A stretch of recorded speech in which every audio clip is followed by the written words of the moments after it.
eh, y me dan esperanza. Listo, hoy vamos a empezar o como que introducir esta transición hacia lo que llamamos hoy en día el arte contemporáneo, como si fuera otro ismo más, solo que es contemporáneo y todavía estamos residiendo en esa época de lo contemporáneo. Y este periodo que vamos a abordar hoy yo le puse como hacia lo contemporáneo porque vemos tanto cosas, obviamente de vanguardia, así como vemos ya como inclinaciones hacia lo que va a venir en el mundo de arte contemporáneo noventas en adelante, que la semana entrante se dedica al tema del arte contemporáneo.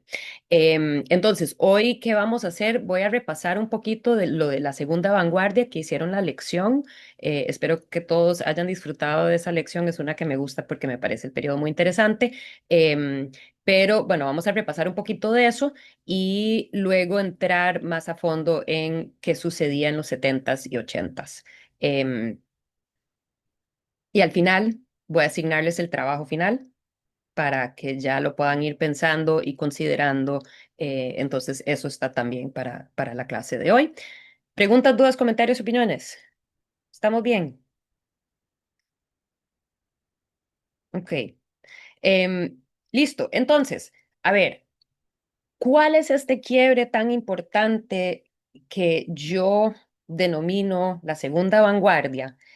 Para mí lo más importante es pensar que hay un quiebre con la necesidad de la figuración, ¿verdad? Entonces, entramos en una fase de arte no figurativo, arte totalmente abstracto, em, y es un periodo en que están llegando también de regreso a Costa Rica artistas que habían estado afuera. Entonces, tenemos estas tres grandes exposiciones sumamente importantes en el año 1958. Estas exposiciones se dieron en la sala donde habíamos ido, la sala que tenía Jade en el Museo Nacional. Esa sala se abrió para estas exposiciones temporales y pues de eso la lección se encargaba de hablar un poco de eso, pero los tres artistas son Lola Fernández y cada uno de ellos llega a este arte no figurativo por caminos distintos, ¿verdad? Ahora, importante señalar una cosa, como lo hice en la lección. Em, no es que no habían exploraciones del arte no figurativo antes del 58. O sea, hay que tener muy claro que ya había gente que estaba como que medio intentando y haciendo estas cosas. Pero sí el 58 va a ser un año contundente debido a que tenemos estas tres exposiciones. Tenemos a Lola Fernández. Doña Lola sigue viva, es un éxito. Su nieta es Carolina Guillermet, también artista. Tal vez algunos de ustedes la han tenido como profe. Y doña Lola había sido estudiante de la escuela, ¿verdad? Bellas Artes todavía en ese momento. Se gradúa, logra estudiar en unos momentos en Colombia y luego se va para Italia y estudia allá. Vuelve a Costa Rica con esta obra del cual hay muchas piezas que son no figurativas y ella va a tener la primera exposición. La segunda exposición va a ser de Don Felo. Don Felo García em, había sido jugador de fútbol y entonces viajaba por los partidos de fútbol. Y, por ejemplo, estando él en Cuba, tertulea con Manuel de la Cruz González en algún momento, con Max Jiménez, ¿verdad? Él también viajó a Venezuela y, pero también Don Felo, pues no me acuerdo ahorita en cuál de las instituciones públicas o en qué entidad le pagan una beca para ir a estudiar arquitectura a Inglaterra. Estando allá, es que se junta como en un colectivo de arte de artistas que pintaban y exploraban el ámbito no figurativo para fines más expresivos, ¿verdad? Es tipo de arte conocido como bueno, en Estados Unidos es el abstract expressionism, en Europa era más el informal, se llamaba, y entonces, bueno, ahí él está desligándose de esa necesidad figurativa en el arte al mismo momento que se está formando como arquitecto. La lección les tenía el ejemplo de la casa de él, de la arquitectura que él hizo. Él es una figura clave para el desarrollo cultural en nuestro país, como veremos ahorita más adelante. Y el último de los tres es Manuel de la Cruz González. Manuel de la Cruz González ya lo habíamos visto. Entonces, él había sido parte fundamental de la primera vanguardia, ¿verdad? Em, pero él tiene una historia interesantísima. Él sale como exiliado, tenía la intención de ir a Nicaragua, exiliado porque era calderonista y él pues había sido profe en ese momento en la Universidad de Costa Rica y pues entraron y ahí en ese momento después de la guerra civil, entraron en un momento a la UCR y sacaron a los profesores que eran calderonistas, entonces él había quedado preso como un día nada más, algo así, pero ahí agarras los tiliches y la raya. Se va para Nicaragua, pero creo que, bueno, no me acuerdo exactamente, termina en Cuba. En Cuba le va, pues, interesante, se expone más a las ideas como surrealistas que estaban transitando en ese momento, estamos hablando del 48, 49, y de ahí se traslada a Venezuela. Y eso va a ser clave porque en Venezuela tiene acceso, otro tema que se aborda en el curso Latinoamericano 2 es la entrada del arte geométrico em, o sea, la abstracción geométrica en Latinoamérica.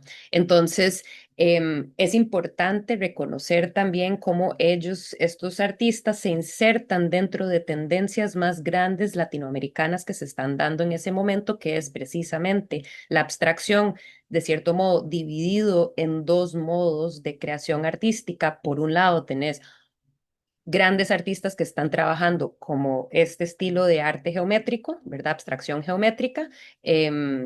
Y por otro lado, una abstracción conocido en Latinoamérica más como abstracción lírica. Entonces, eso que les decía del abstract expressionism, el informel en Europa, en Latinoamérica se denomina más lírica por su calidad expresiva poética. ¿Verdad? O sea, esto es mucho más poético en su manera de analizarlo, mientras que esto es mucho más analítico, ¿verdad? Aquí yo me le acerco de una forma más racional, esto es más desde las emociones, ¿verdad? Entonces, abstracción lírica, abstracción geométrica. Son como las dos tendencias que se están dando en Latinoamérica y que aquí vienen y tienen un espacio, ¿verdad?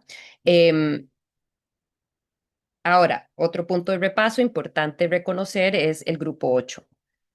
El grupo 8 es la primera agrupación de artistas, el primer colectivo de artistas, hablando de la importancia de colectivos y de los logros que pueden tener colectivos, pues el grupo 8 se junta gracias a Don Felo, que es este que está acá en el centro, que básicamente consolida este grupo de artistas. La mayoría de ellos habían salido del país, muchos de ellos eran jóvenes y recién retornando de sus primeras estancias afuera. Acordémonos que el mundo cada vez se está internacionalizando más, entonces el tico cada vez, gracias a los vuelos internacionales, fuimos al aeropuerto, el primer aeropuerto, pero ya como que 40, 50 definitivamente, pues estamos viajando más y hay más posibilidades de ir a Estados Unidos a estudiar y tal, ¿verdad? Y eso es más cerca que Europa. Entonces se hace más factible para el costarricense salir y volver. Y muchos de estos muchachos vuelven. Y Don Felo lo que se da cuenta es que hace falta una entidad que apoye el arte, ¿verdad? Entonces aquí se juntan primero este grupo de poca data, pero de gran importancia. Redactan el primer manifiesto que se haya redactado artístico en el país, ¿verdad? Entonces, bueno, muchos de ustedes probablemente saben que los manifiestos eran cosas que se solían escribir a inicios del siglo XX, ¿verdad? El manifiesto dadaísta, el manifiesto futurista, pero el manifiesto surrealista, pero aquí, bueno, nuestro primer manifiesto va a ser en 1961 con el grupo este grupo 8, ¿verdad? Y aquí podemos ver, ahí falta solo uno de los miembros en la foto, no me acuerdo cuál es ahorita que nos hace falta, pero lo interesante también es pensar que publican su manifiesto en el periódico principal. Entonces, la prensa libre era como supongo que la nación del momento, entonces qué interesante ese lugar, ese espacio para manifestarse. Em, Ahora, lo que abogan es por libertad expresiva y poder quebrar con las tendencias académicas que seguían predominando. Y también, eventualmente, también van a seguir abogando por la necesidad de, pues, entidades que les apoyen. Eso lleva eventualmente a la creación de instancias que son sumamente importantes para el desarrollo cultural. O sea, que en el país vamos a desarrollar estas políticas culturales. ¿Alguien me puede recordar si esto está en la lección o no? Revisé la lección, pero ahorita no me acuerdo si esto estaba o si me estoy confundiendo. A mí me parece que no, profe. ¿Alguien más? Así de detallado, no, profe, había como algunos detalles, pero no estaba como, Ah, sí, ok, ok. Entonces, como mejor que... todo tan... Gracias. Gracias por recordarme porque para mí me parece que es muy importante y especialmente ahora es muy importante para seguir luchando, para que existan, sigan existiendo estos espacios, porque nos damos cuenta que no es que han estado siempre y toda la vida, ¿verdad? Entonces, ¿qué pasa? Segunda República entra, como la lección habla sobre la Segunda República, hay un interés por parte de... em, como que este movimiento que va a abogar por una clase media, que exista una clase media en el país. Entonces ahí hay esta noción de que el país tiene que proveerle, si tenemos gente más educada gracias a la Universidad de Costa Rica, entonces también les tenemos que proveer una cultura acorde a ese nivel de desarrollo, ¿verdad? Humano. Entonces, se dan la tarea de apoyar, por primera vez tenemos política cultural en el país. Anteriormente habían algunos logros, por ejemplo, se establece la Orquesta Sinfónica bajo Calderón. em,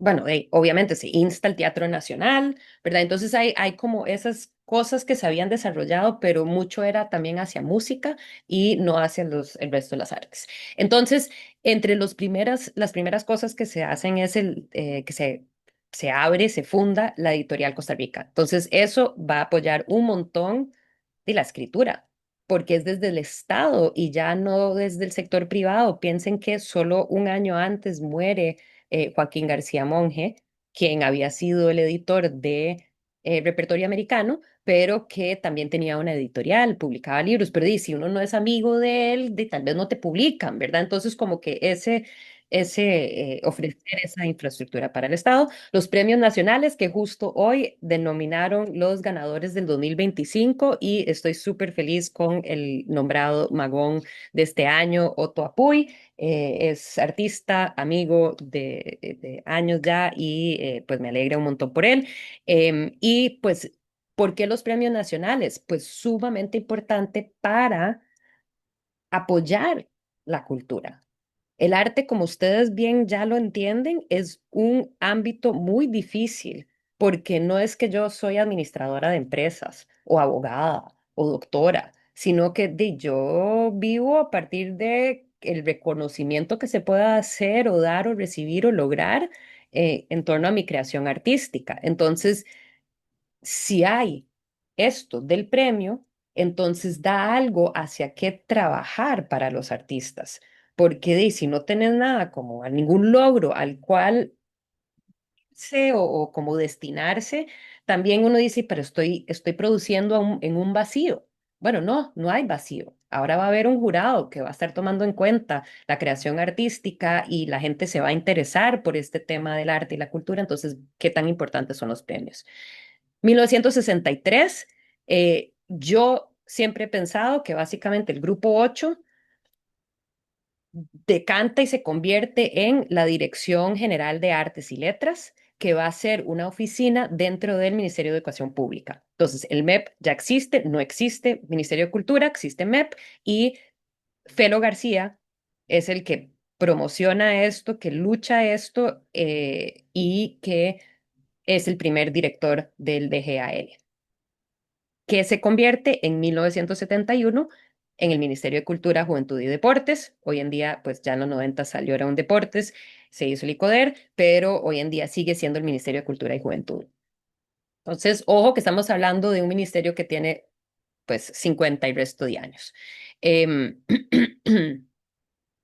para efectos del arte plástico, em, salones nacionales de arte se empiezan a dar justo con la creación del ministerio, se abren estos espacios anuales que no habían espacios como esos de exposición anual.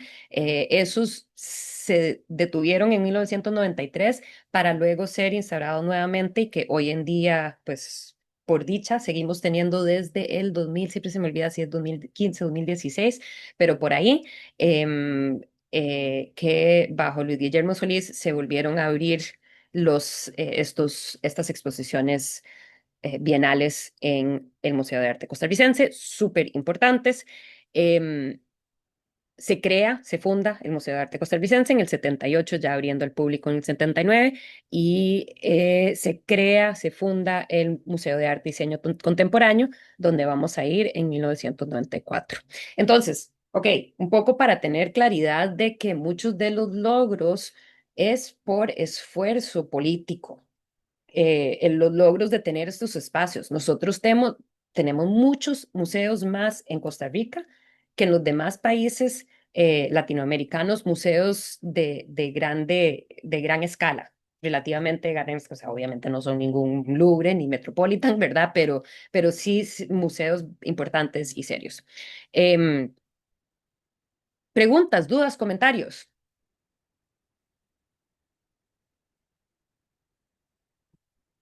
Ok, un poquito más, creo, de contexto que me gustaría darles y hacemos un receso. Entonces, bueno, entre cosas que quisiera comentar, aquí hay una foto de Manuel de la Cruz González, que es este, de acá. Esta es su esposa, Tanya, quien también era artista, y es una foto de ellos en una exposición de Manuel de la Cruz auspiciada por la Dirección General de Artes y Letras. Entonces, eso es tan importante. ¿Por qué? Porque la DGAL gestiona todo un programa de exposiciones de artistas contemporáneos. Entonces, abren un nuevo espacio. Porque el Museo Nacional no se dedicaba a eso. El Museo Nacional prestaba el espacio a artistas cuando gestionaban que se les prestara el espacio, ¿verdad? Con doña Lola, con don Fe, con don Manuel de la Cruz, ¿verdad? Ellos todos como que gestionaron el espacio, no es que había un curador que estaba ahí haciendo las llamadas y diciendo, hey, ¿quiere exponer en el museo? Entonces era súper importante eso. Y a partir de eso se forma una colección de arte que eventualmente llega a ser la base de la colección del Museo de Arte Costarricense. Entonces, eso se está dando, por un lado. Pero también por otro lado, es importante reconocer, digamos, se abren como que tres rutas, es como lo he analizado yo, pero en este momento como que tres rutas para ser parte del mundo de arte.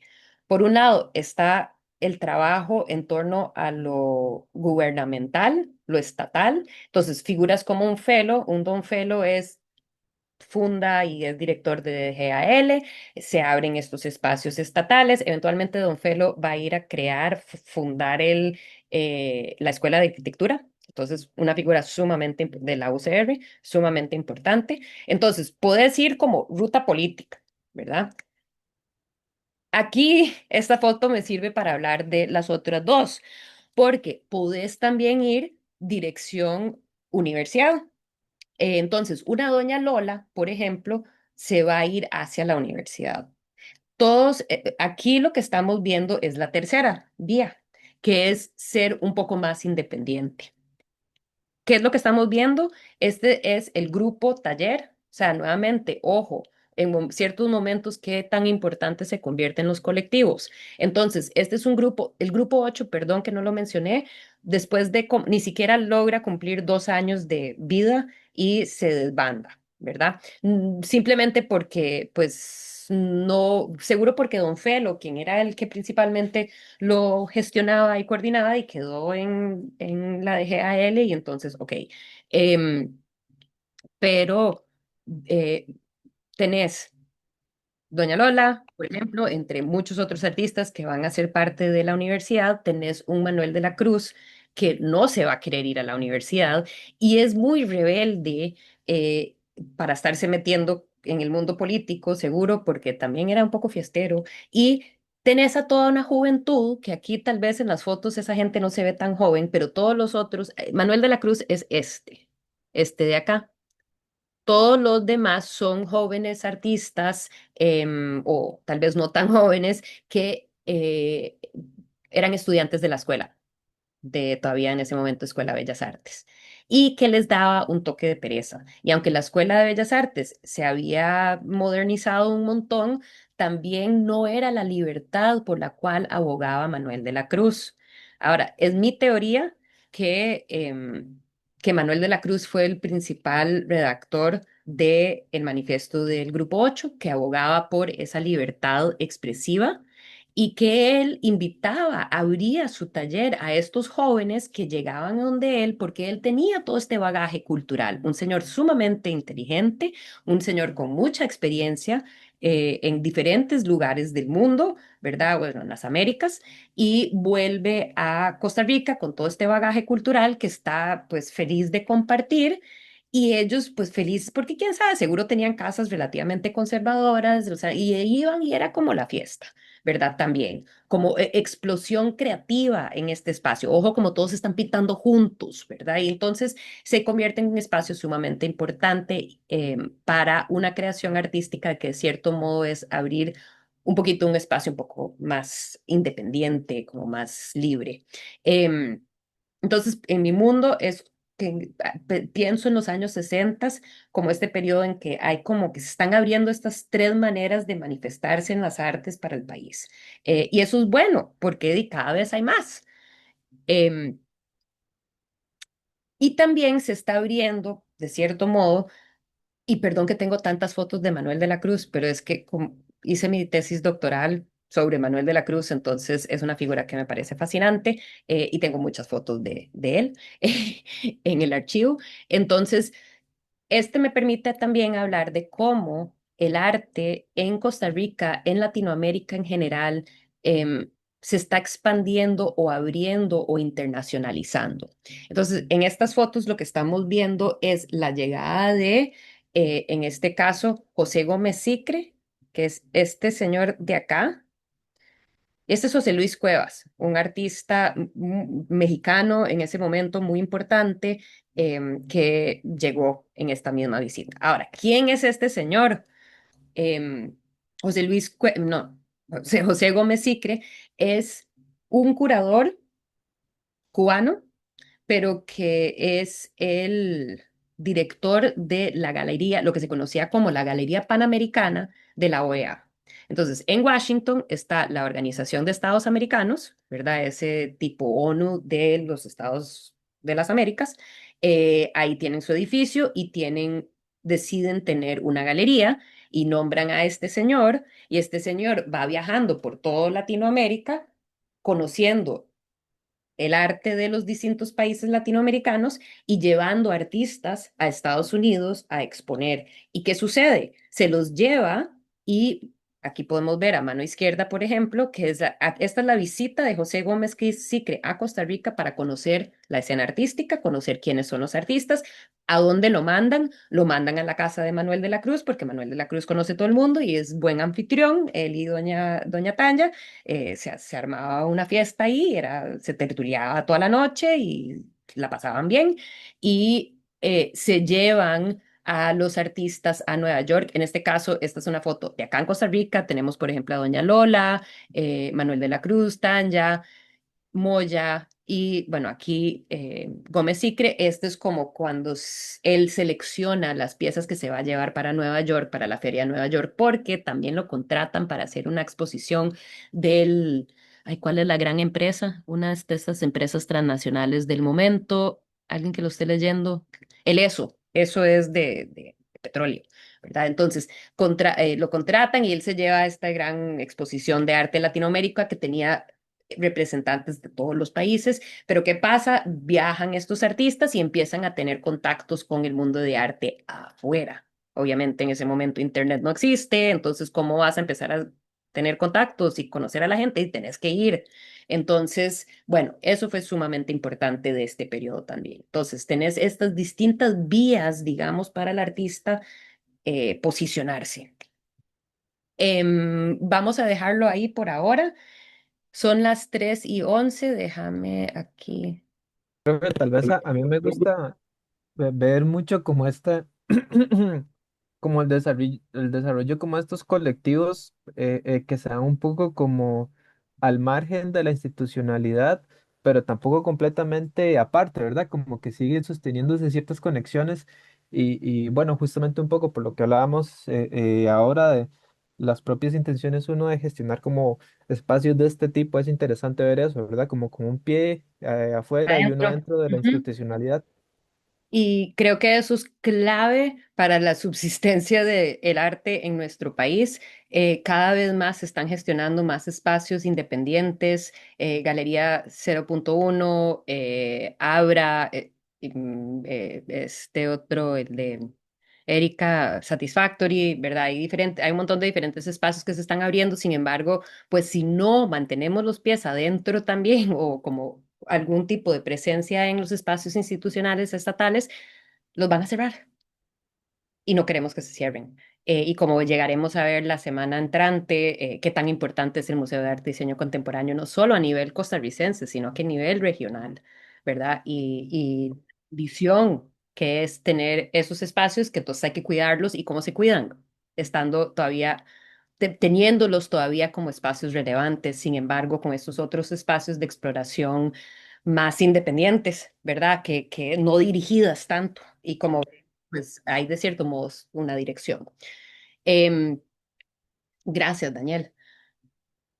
Ok, les estoy dando mucho contexto y no hemos entrado tanto en arte. Vamos a entrar en arte, no se preocupen, pero sí un punto adicional de contexto importante ya para los años 70, para comprender qué es lo que está pasando en los años 70. 1971, año de la creación del Ministerio de Cultura y año en que se da este evento sumamente importante en la historiografía. Uno se pregunta qué tan importante, es que sí parece haber tenido un impacto muy fuerte este evento. Se hace pues esta bienal y se exhiben las obras en la Biblioteca Nacional del actual edificio de la Biblioteca Nacional, que está a un costado de la biblioteca del Parque Nacional, Tribunal Supremo de Elecciones, ahí en la esquina está el Ministerio de Cultura y Museo de Arte y Diseño. Entonces, ese es un nuevo edificio, se abre, hay mucha emoción en torno a este evento, se iban a premiar al artista de cada país y básicamente pues lo que sucede es que el único se premia, el premio total del evento, porque había como un gran premio y luego cada país se iba a ganar el premio y solamente o sea, quedan desiertas los premios a muchos de los países, incluido Costa Rica. Este fue el fallo del jurado, que antes que nada es importante señalar algo sobre este jurado. Tenemos a figuras importantes que llegan, seguro las figuras como más importantes que habían llegado en un momento juntos todos a Costa Rica. Entonces tenés a José Luis Cuevas, quien ya había visitado Costa Rica, el artista que es de renombre y cada vez más importante, ¿verdad? Entonces está José Luis Cuevas, Marta Traba, la figura central de esta foto, quien es la crítica de arte en el momento, una eminencia, digamos, en el ámbito artístico latinoamericano y ella es argentina, pero reside en Colombia y tiene pues una injerencia bastante importante como lo tuvo José Gómez Sicre. Y Fernando de Cislo, otro artista sumamente importante peruano que viene como parte de este jurado y de mucho renombre a nivel internacional, ¿verdad? Entonces, ha sido preocupación permanente del jurado emitir un fallo, y aquí los estoy citando, que además de tener en cuenta la calidad objetiva de las obras, ¿sabes qué? Alguien me haga el favor de leerlo para yo descansar un toque.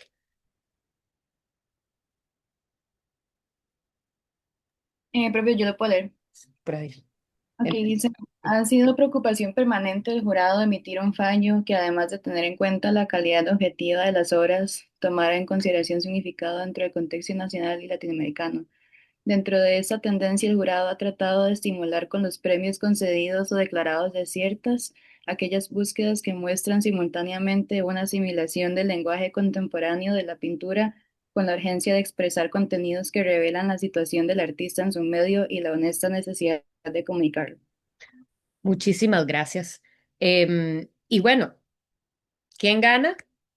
Gana, espérense, gana Luis Díaz, un artista guatemalteco, con una obra titulada Guatebala, que bueno, ya con solo el título entendemos por dónde anda el asunto, ¿verdad? Y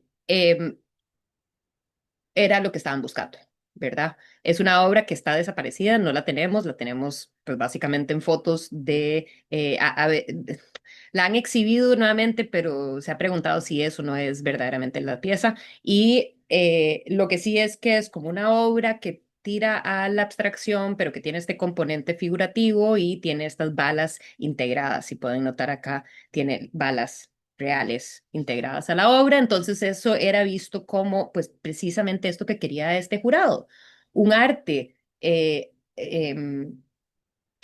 estuviera, que fuera eh, pues innovador en su creación artística, en el material, y entonces aquí este uso de las balas, ¿verdad?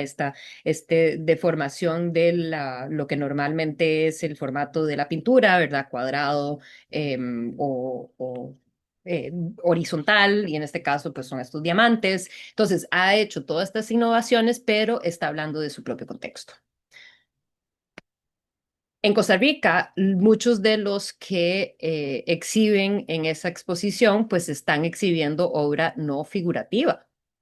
Y eso no era necesariamente bien recibido porque era considerado, especialmente por Marta Traba, como un vocabulario proveniente de otros espacios que los nuestros. Entonces, que es un vocabulario, pues, adoptado desde los grandes centros artísticos europeos o aún estadounidenses y que no nos pertenece hablar de esta manera. ¿Verdad? No nos pertenece este tipo de creaciones artísticas, según ellos, según esta perspectiva, y que además pues es visto como completamente divorciado de la realidad que se vive. Y uno de los más impactados fue Manuel de la Cruz. Manuel de la Cruz había exhibido en la sala de honor, entonces él no estaba compitiendo. Em, es invitado como pues uno de las figuras más importantes del arte del país y trae estas obras que a mí me parecen espectaculares. Es por estas obras que yo me decidí por hacer mi tesis doctoral sobre él, porque me estimulaban un montón, les quería cuestionar, les quería entender cómo surgió este tipo de arte tan minimalista en el contexto costarricense, ¿verdad? Entonces, pues, por ende, escogí analizarlo a él. Em, pero él se siente particularmente ofendido al no ser reconocido esta búsqueda que para él había sido una culminación que empezamos desde la primera exposición que les había enseñado, que ya era un proceso que él venía desarrollando desde Venezuela y que lo sigue trabajando y que él siempre fue muy abierto a poder explorar su creación artística libremente por lo que él está produciendo. Y ahorita veremos ejemplos de, tal vez los eliminé, pero de obra tanto figurativa, pero desde este estilo neofigurativo, obra lírica, o sea, de abstracción lírica. Y que él, esos dos tipos, lo lírico, lo expresivo, esta neofiguración que va a producir, lo hacía más en colectivo, como que en esos espacios cuando llegaba la gente al grupo taller, y se enclaustraba para crear estas obras porque estas siguen un sistema de muy eh, riguroso, se podría decir, en la construcción de estas composiciones. Una de las cosas a las cuales me dediqué mucho era precisamente, bueno, ¿tienen una lógica detrás o no? Se dice que sí, pero ¿a dónde está? Y pues entre las cosas que ubiqué era en particular para la obra de Amarillo Continuo, cómo él implementaba la sección áurea en la composición y que eso es parte de lo que hace que esa pieza sea tan armoniosa, tan equilibrada, pero a la vez tan dinámica. ¿verdad? Entonces, las relaciones entre las líneas todas siguen en ese sentido esa lógica, ¿verdad? Porque hay una relación de el número, que ahorita no me acuerdo cuál es, si alguien se acuerda, el, sí, el número que establece esa relación del punto áureo, ¿verdad? Del pues, desequilibrio que se busca. Entonces, él se siente muy ofendido por lo que están diciendo este jurado, en el sentido de que se siente no visto, porque llega este jurado y el jurado dice, hey, usted tiene que hablar en un idioma que es más propio y abordar temas que tienen sentido revolucionario.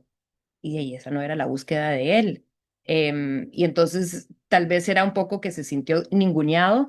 Interesante que él deja de pintar de entre 1971 y 1975, deja de pintar del todo hasta el punto en que creo que es el asunto fue que su familia le dijo, madre, tenés que empezar a pintar otra vez, pues necesitamos la plata, pinte y bueno, vuelve a eso y veremos un ejemplo de lo que vuelve a hacer. Em, ¿Y por qué tal vez se habrá sentido él, quien no compitió, particularmente ofendido? Es porque el que sí salió bastante homenajeado fue Francisco Amiguetti. Entonces, en esa misma sala de honor se invitan Manuel de la Cruz, Francisco Amiguetti y Carlos Mérida. Carlos Mérida es uno de los artistas modernistas de ese periodo más importantes de Guatemala. Y pues Amiguetti pues escriben muy positivamente sobre la búsqueda de Amiguetti y no sin sentido real, porque qué tan fantástica es esta pieza. Si tuviéramos más tiempo, me encantaría dedicarle tiempo a analizar la imagen porque pues creo que es una imagen muy potente, por ejemplo, y muy potente que muchas veces cuando lo hemos analizado es como que qué raro que usamos eso como el logo de la escuela, porque la obra en sí habla de una situación social muy fuerte, de situación de género muy fuerte por un lado, ¿verdad? Entonces, está hablando de la realidad, de una problemática social que se vive, pero técnicamente también es súper innovador y que don Alberto, y no sé si algunos de ustedes tuvieron la oportunidad de llevar clases con don Alberto Murillo de grabado, pero don Alberto me había comentado, porque lo conocía, qué tanto tiempo duró don Paco para buscar la tabla que iba a usar para la matriz de esta silografía.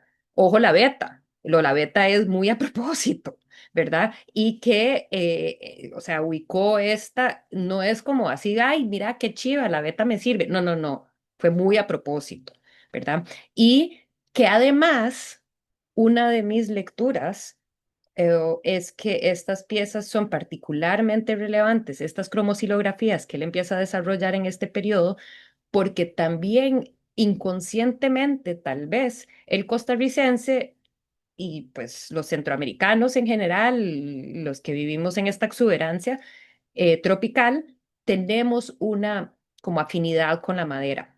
Entonces, el ver la veta de la madera, el reconocerlo así, porque vivimos entre espacios creados y rodeados de eso, nos lo hace muy familiar, ¿verdad? Entonces, creo que hay, en términos técnicos, mucha innovación en estas piezas que este jurado reconoció y pues escribió positivamente sobre el aporte de don Paco en la Bienal.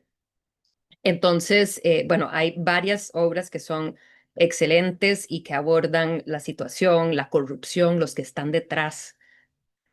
Me da miedo pensar en los que están detrás. Eh, la presencia del alcoholismo, ¿verdad? Y esta cosificación de la mujer, estas mujeres que se entregan demasiado a la iglesia y esta que me parece que es como una lectura tan im- importante de su momento de la sociedad costarricense. Aquí los podemos ver a la par. Bueno, primero quiero enseñarles así, em, de que nuevamente hubiera más tiempo, pero me preocupa lo de la asignación. Esta lectura que podemos hacer de la imagen de ese periodo en donde tenemos, por un lado, eh, una escena de una cantina, ¿verdad? La misma cantina de esta. Aquí tenemos esa cantina, si notamos y nos acercamos, es una pareja de amantes, pero que ella, la verdad es que parece como más mujer de la noche. Este que está tomando guaro, estos que están jugando un juego, estos que se están poniendo agresivos. Y este niño que está mirando por la ventana hacia otra realidad.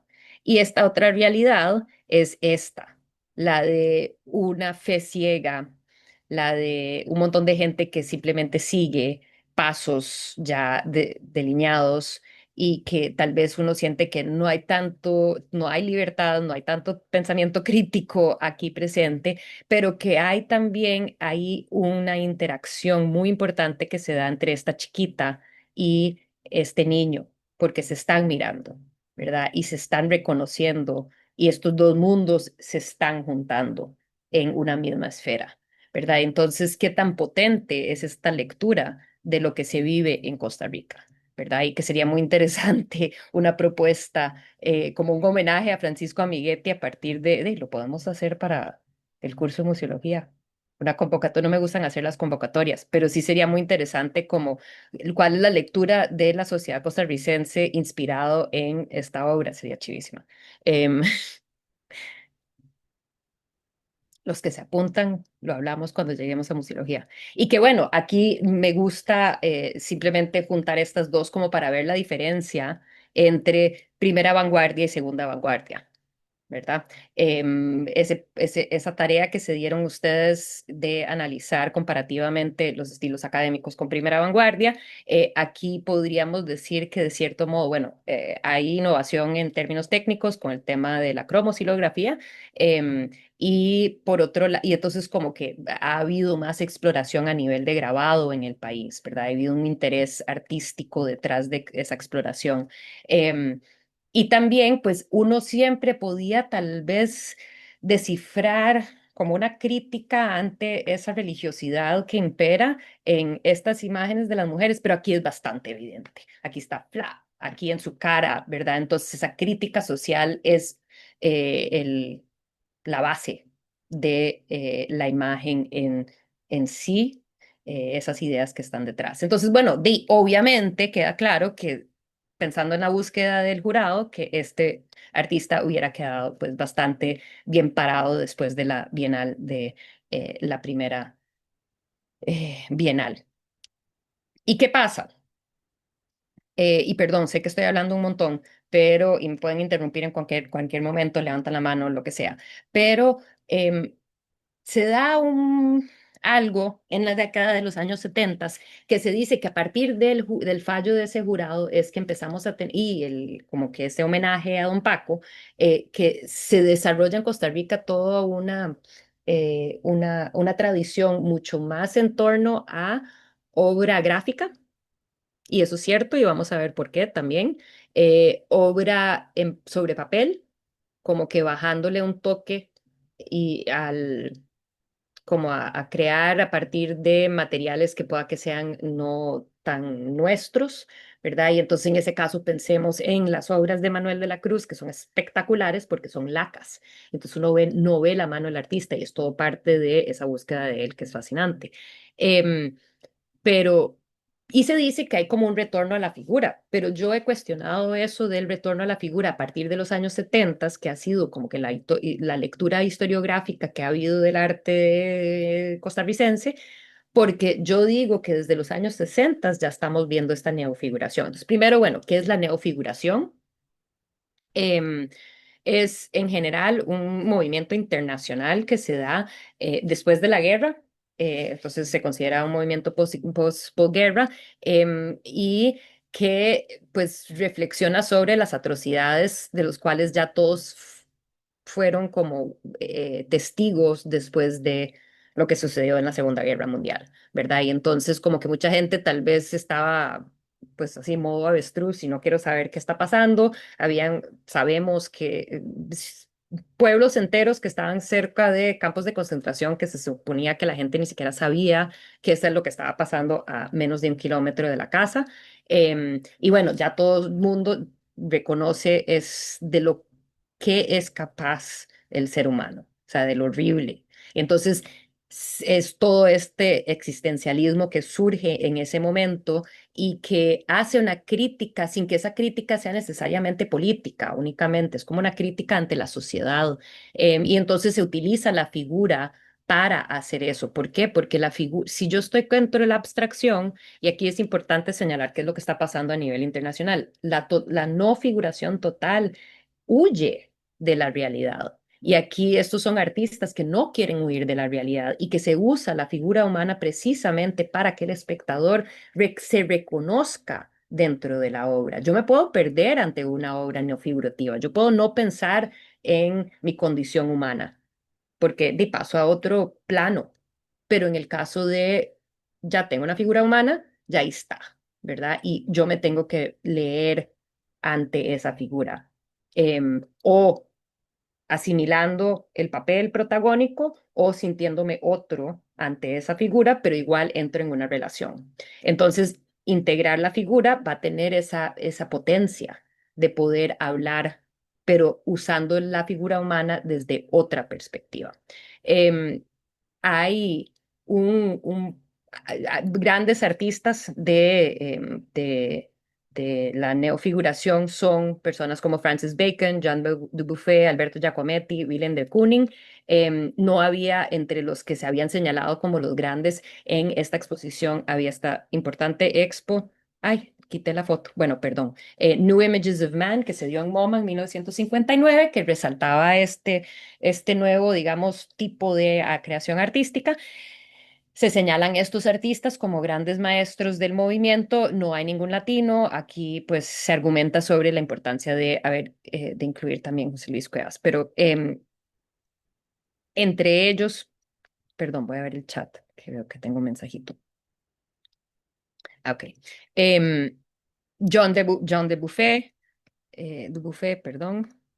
Willem de Kooning en Estados Unidos, Dubuffet en Francia, Estados Unidos, Inglaterra, ¿verdad? Un Francis Bacon, que nuevamente no es, en este caso uno podría decir, bueno, hay y en todos tal vez podríamos decir que reconocemos referentes específicos que los puede hacer más políticos, aquí del bigotillo, ¿verdad? En este caso hace referencia también a los pin-up girls, que se hizo muy popular, que estos soldados que iban, que estaban de los Estados Unidos, y bueno, supongo que todos los soldados en Europa tenían estos pin-up girls, que eran como estas revistas cortadas de chicas, ¿verdad? Posando, y entonces es como una reflexión sobre eso en este caso, o este que pues claramente hace referencia a la iglesia. Pero con todo eso dicho, va más allá de solo las instituciones que están criticando específicamente, ¿verdad? Porque ya es un alarido de, de descontento con la sociedad, ¿verdad? Estas imágenes de todas partes. Yo no necesito saber que esta es una recreación o una apropiación de la imagen de Velázquez, del Papa Inocencio X, para entender que esto es un grito, una alarma, un decir, hey, no todo está bien, sin que yo ni siquiera tenga una noción de qué es la iglesia específicamente. Entonces, y el caso del famoso mexicano José Luis Cuevas, que ya lo hemos visto en fotos, vino a Costa Rica, que logra, especialmente a través de José Gómez Sicre, tener bastante renombre a nivel internacional, especialmente en Estados Unidos y desde Estados Unidos, pues a nivel internacional, que hace esto mismo, o sea, está criticando la humanidad en general. Y hay algo interesante que pasa en Costa Rica, que tenemos artistas que están haciendo eso también desde la década de los 60. Entonces, aquellos historiadores de arte que dicen que básicamente esto empieza en los 70, pues no, empieza más bien antes. Y vemos el ejemplo fascinante de Carlos Poveda, quien es un artista que sigue vivo, pero vive en perdón, vive en Europa, en Francia, actualmente ya está muy grande, y que en los años 60 justo él está desde un lugar muy independiente, o sea, solito, porque él era muy buen ilustrador desde niño en la escuela, llevaba todos los cursos de dibujo y después lo contratan para que sea el dibujante para los manuales de una empresa Entonces eran todos los dibujitos, los croquis que se necesitaban para los manuales. Entonces ese era el trabajo del hombre y del joven. Pero él en casa producía estas cosas sin que nadie lo estuviera viendo, porque él decía, "Ay, ¿qué es esto tan loco que estoy haciendo?" ¿Verdad? Y estamos hablando de los años 60. ¿Qué sucede? Pues algo súper interesante, que él está caminando por San José Centro cuando el Grupo 8 está teniendo una de sus exposiciones y las exposiciones del Grupo 8 tenían un fin, acuérdense, de crear política cultural. Entonces ellos instalaron las exposiciones al aire libre. La primera exposición fue en las Arcadas, ojo, las Arcadas, el mismo lugar donde había estado ese primer mural de Manuel de la Cruz, enfrente del Teatro Nacional. Y que, bueno, ahí montan esta exposición. Entonces, Carlos Poveda está caminando por allá y ve lo que está exhibiendo el grupo 8 y se queda fascinado. Porque dice, ma, es que yo pensé que yo era un loco que estaba pintando de estas cosas rarísimas y no, resulta que esto hay gente y que a él le estaba hablando también. Entonces los señores del grupo 8 que están en su oficinita alquilada, que están vigilando, digamos, la expo, se dan cuenta que aquí hay un muchacho joven que está fascinado con lo que ellos exhibían cuando la mayoría de la gente pasaba por ahí y decía, ma, que eso está raro. Em, y que queda fascinado, entonces se ponen a hablar con él y le dicen, hey, bueno, Carlos Poveda les dice, yo hago arte también y le invitan a dejar su portafolio. Entonces al día siguiente llega con su portafolio, lo deja con ellos. A la semana lo vuelven a llamar y le dicen, hey, venga. ¿Y quién está en la oficina del grupo 8? Nadie menos que José Gómez Sicre, que queda despampanado ante un Carlos Poveda que desde una ignorancia total resulta estar haciendo algo sumamente ligado a lo que hace el artista principal que él promociona. Entonces, se lleva a Carlos Poveda a Estados Unidos. Carlos Poveda le busca un trabajo en la OEA por un rato.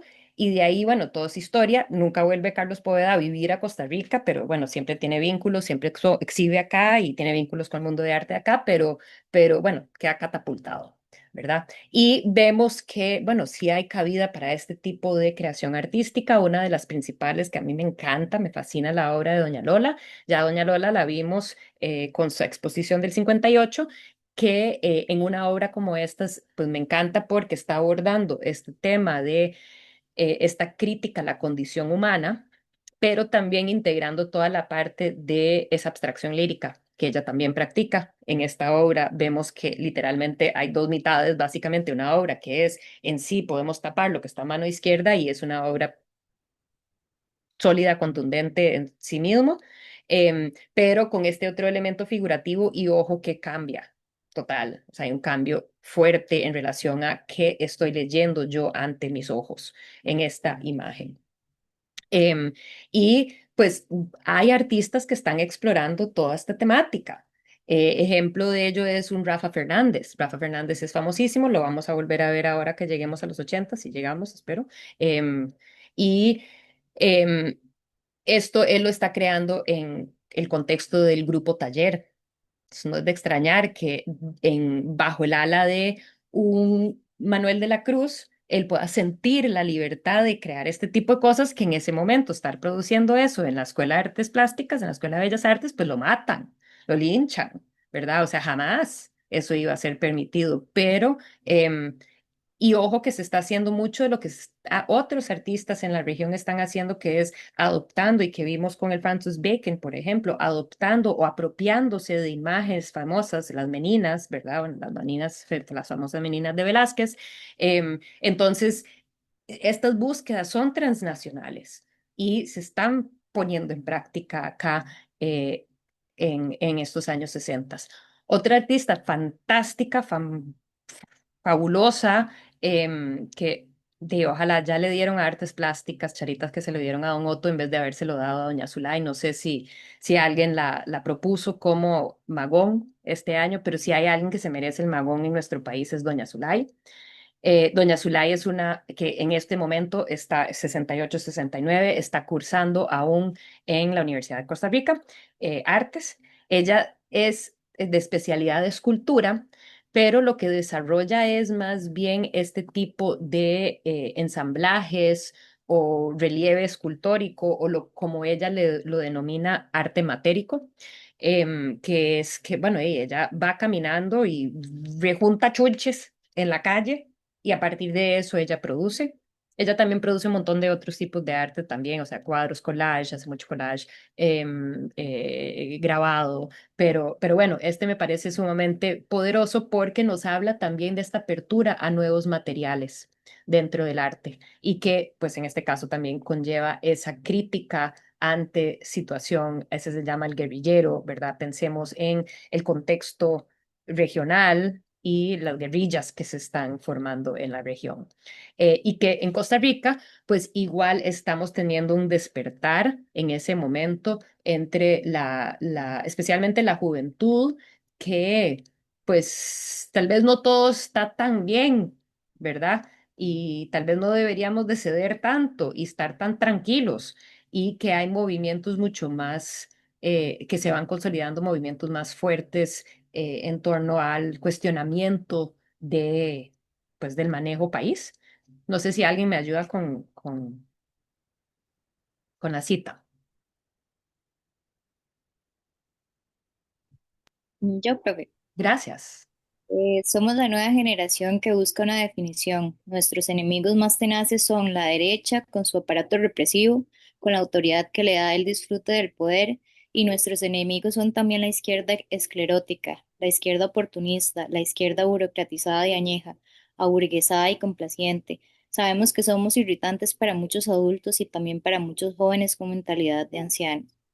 Muchísimas gracias. Alfonso Chase, bueno, es un escritor, sigue vivo también, muy amigo de Doña Zulay, de esta generación de personas que se dedicaban a querer cuestionar la situación. Aquí podemos ver el fotógrafo Mario Fernández con imágenes de las protestas de Alcoa que se dieron en ese momento, em, pero que aquí el interés es en ser un ente crítico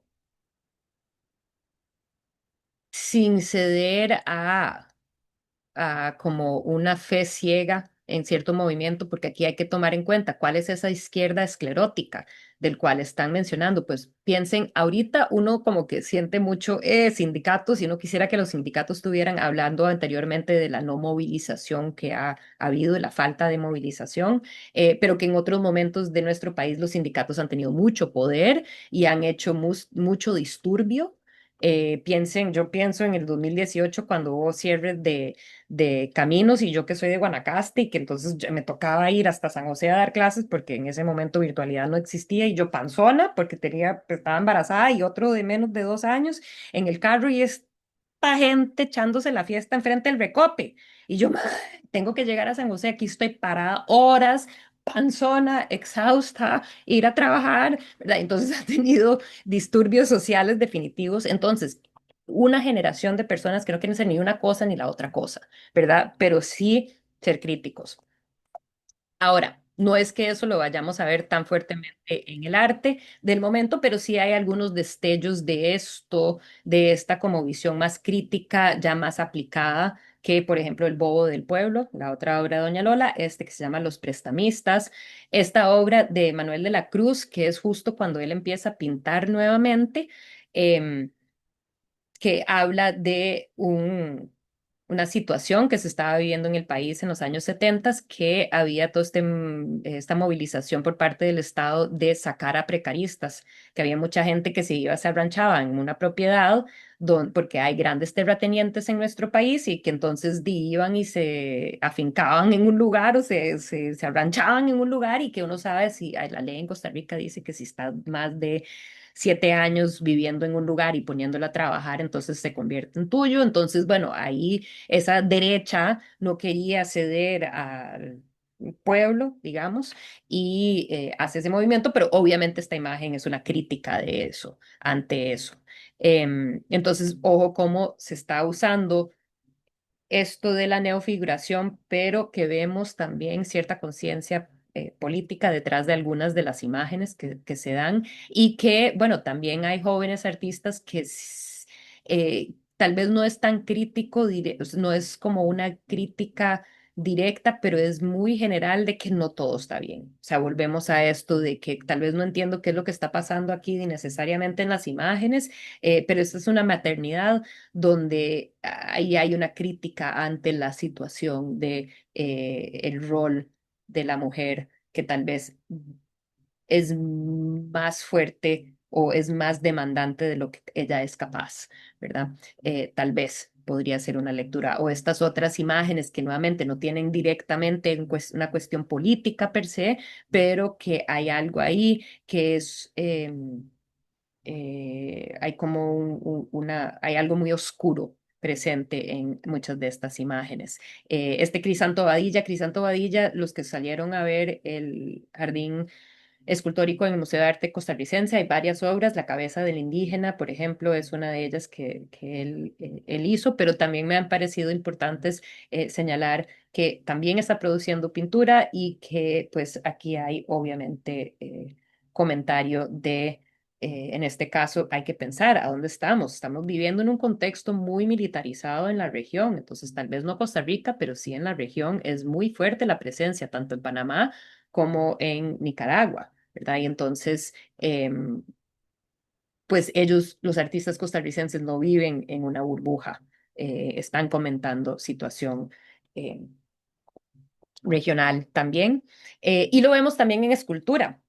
Tal vez vieron, notaron la escultura de Fernando Calvo, de la viejita que está sentada en el Museo de Arte Costarricense, como arrinconada ahí cuando uno va saliendo al jardín escultórico.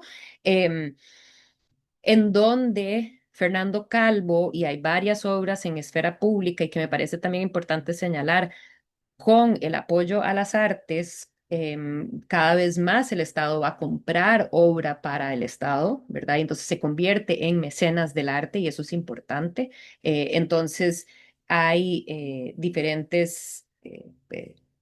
esculturas públicas en el país que se empieza a dar especialmente de los setentas en adelante. Em, y en el caso de Fernando Calvo, pues utilizando la imagen del campesino, pero ya no glorificándolo como habíamos visto en la primera vanguardia, sino que a través de eso que había sido un símbolo icónico, nos damos cuenta que no todo está bien, ¿verdad? Porque ellos no están bien. No son esos campesinos que se ven hermosos como la mujer de Manuel de la Cruz, por ejemplo, o sea, que están bien, o el boyero de Francisco Zúñiga, ¿verdad? Ellos sí son dueños de sí mismos, estos señores no. Esta es una obra que está en el Museo del Banco Central. Cuando uno baja las gradas al último piso, la entrada del Museo de Oro propiamente, o sea, la parte precolombina, ahí podrán ver esta. Pero esta es una que probablemente han visto en persona transitando por San José. Esto es enfrente del Museo, el Banco Central, ahí por la Avenida Central. Em, y se llama Los Presentes. Y aquí sí voy a detenerme unos 5 minutos para escucharles a ustedes y ver cómo analizan, cómo interpretan esta obra, que es este conjunto escultórico, el grupo escultórico, obra hecha en bronce. Les escucho, voy a ponerles ahí algunos detalles, pero considerando este contexto que les estoy armando, artístico del momento y lo que se está viviendo en Costa Rica, cómo interpretan esto que estamos viendo? Bueno, yo al menos creo que en el fondo, en alguna parte, todavía aquí está como ese arraigo por como esta figura sencilla, como ligada un poco al campo, ¿verdad? De seguir un poco como con el tema del campesino, del labriego sencillo, este, pero justamente presentada como en un sentido crítico, ¿verdad? Como en un sentido, de crisis, tal vez, o en un escenario un poco decadente, quizás, por la mirada, el gesto, de las figuras, la posición incluso, me parece que va un poco por ahí, ¿verdad? Es como representar de cierta forma un escenario decadente que interpela como a estas figuras que ya son parte de la identidad costarricense. Del imaginario nuestro, pero aquí están presentados de una forma que sí, decadente, deprimente. Em, yo siento una sensación de desasosiego, especialmente ante esta mujer embarazada con el niño, pero que los siento muy apartados, o sea, ella muy sola. Entonces, di qué ha pasado con comunidad, ¿verdad? ¿Qué ha pasado con familia? Porque ella está tan sola. No es una imagen de familia, ¿verdad? No es una imagen de maternidad tierna. em, y sí se le ve como un estado separado, de que es como esta gente desamparada un poco, pero justo a través y que uno nuevamente se pregunta qué tanto lo estaba analizando de esta manera Fernando Calvo, em, pero justo a través de esa imagen icónica del campesino. Em, no sé si alguien quisiera agregar algo más. Sí, Anita. Profe, yo siento que como por el gesto que tienen en las caritas y la posición de las manos y así, yo siento que están como, a ver, como en son de protesta, como exigiendo como representación, como que ellos existen, como que están ahí, merecen ser vistos, escuchados, exigir derechos. Sí, o sea, me da esa impresión. Evidentemente no conozco como el contexto que habrá tenido Fernando Calvo en ese momento para, para representar algo así, pero por la posición que tienen parecen como una marcha, como una resistencia, como eso, como exigiendo algo. Derechos, de cierto modo, y que, ojo el título, los presentes. Estos son los presentes, estos son los que son un poco lo que veníamos hablando anteriormente de la situación país. Todo ese sector de la sociedad que necesita esa esperanza en algún tipo de cambio porque se sienten no vistos y no escuchados y que están pidiendo que se les note, ¿verdad? Entonces, creo bueno, es como que un mensaje bastante fuerte, bastante contundente. Em, que sí estaría de acuerdo porque su manera de estar, como decís, no solo las caras, sino como porque las caras, aunque pueda ser que es tristeza, hay como ay, tenía la palabra perfecta y se me fue. Ay, ay, ay, qué triste, cuando uno tiene la palabra y después se me escapó.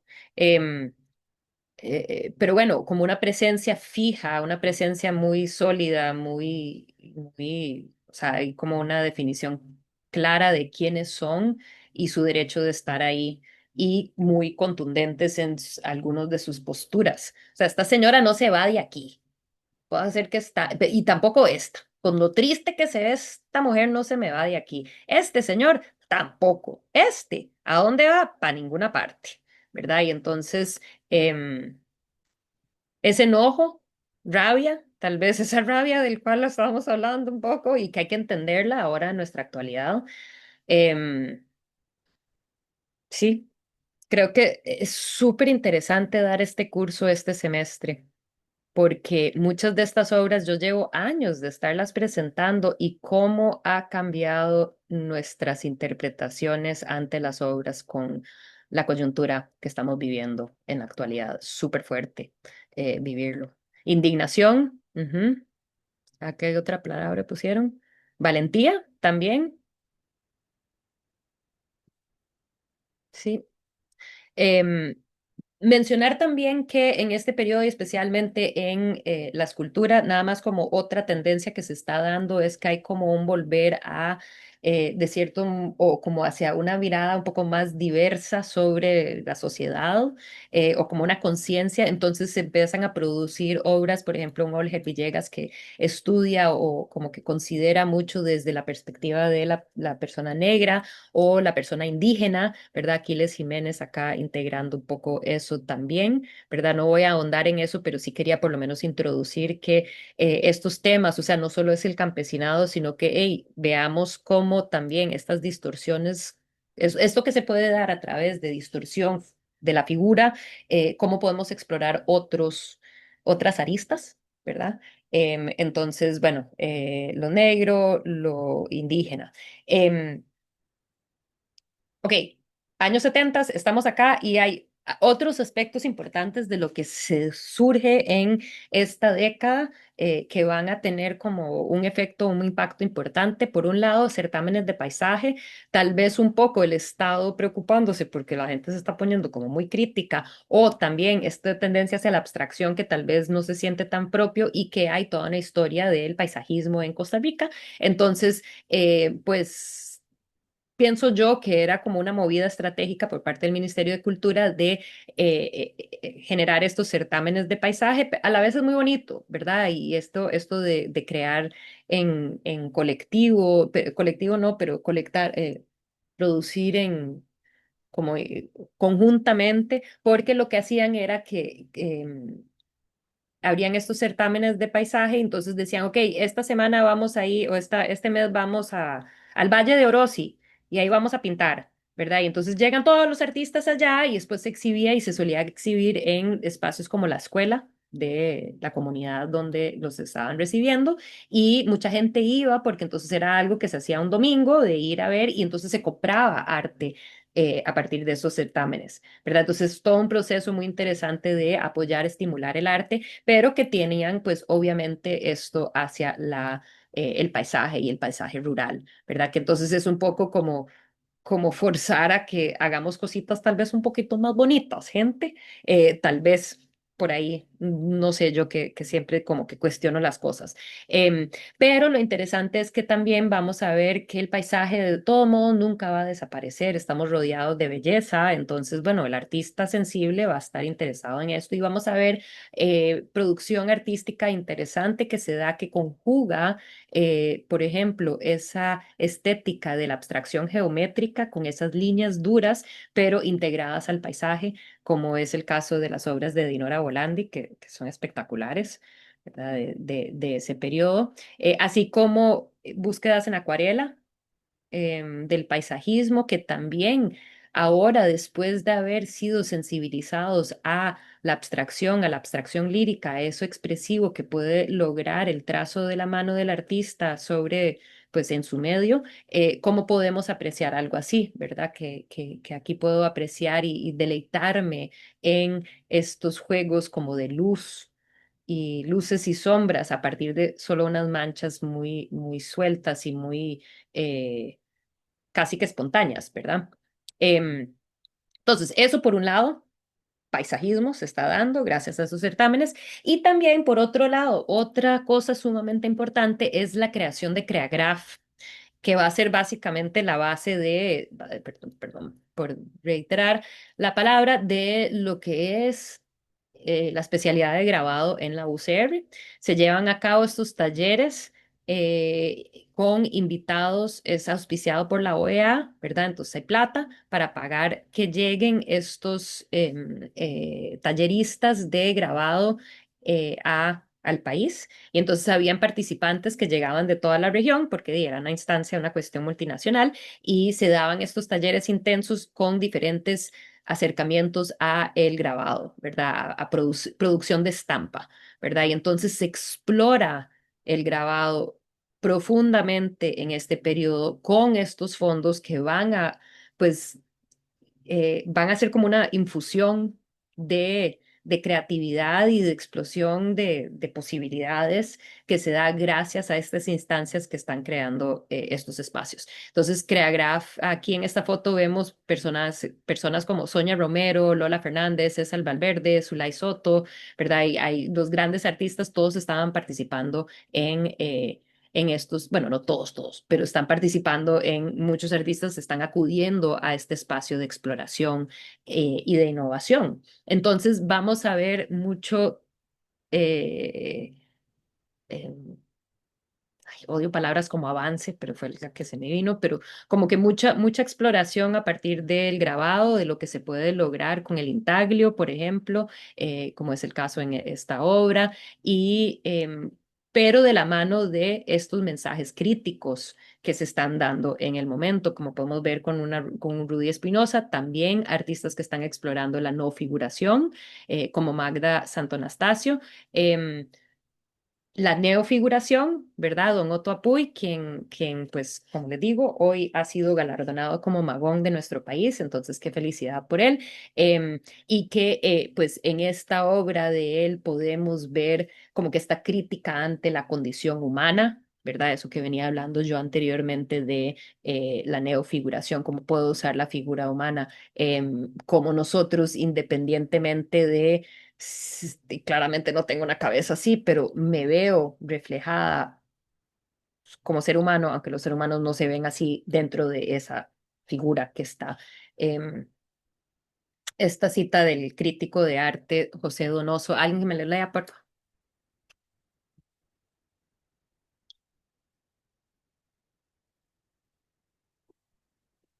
Yo, profe. Gracias. Eh, ¿Qué funciones son propias del ser humano? ¿Es posible verlas mutar cambiando su signo y su fin, reconociéndolas, sin embargo, como características, como característicamente humanas?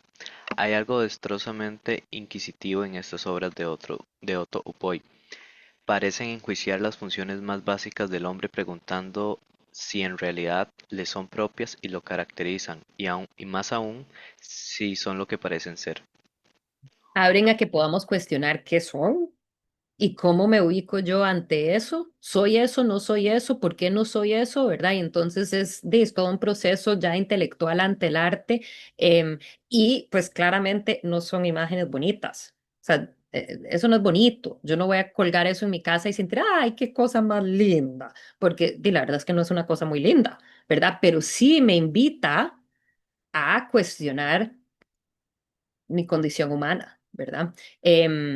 Y bueno, como les digo, diferentes exploraciones con el grabado en términos técnicos, en términos de el uso de la figura, em, en relación también a lo que se está gestando cada vez más, que es como un arte feminista. Ana Griselda Hain, por ejemplo, esta es una de las obras que siempre llama mucho la atención, em, el uso de pues la exploración del grabado, en este caso el aguafuerte, pero con eso tan tenebroso, ¿verdad? Lograr esa vibra tenebrosa en la imagen, pero que a la vez estamos criticando la condición de ser mujer, mujer encerrada en la casa, y una casa bien, y es una mujer de privilegio, ¿verdad? Eso queda claro, pero ella está encerrada.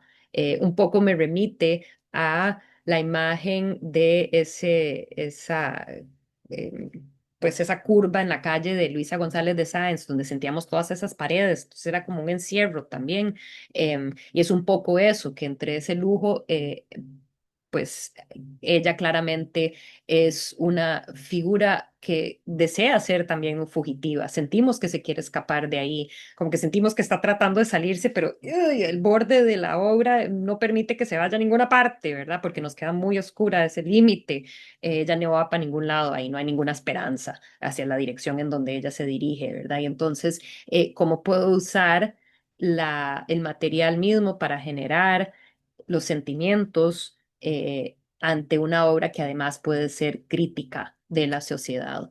Em, Voy a seguir adelante para ya llegar propiamente a la década de los ochentas.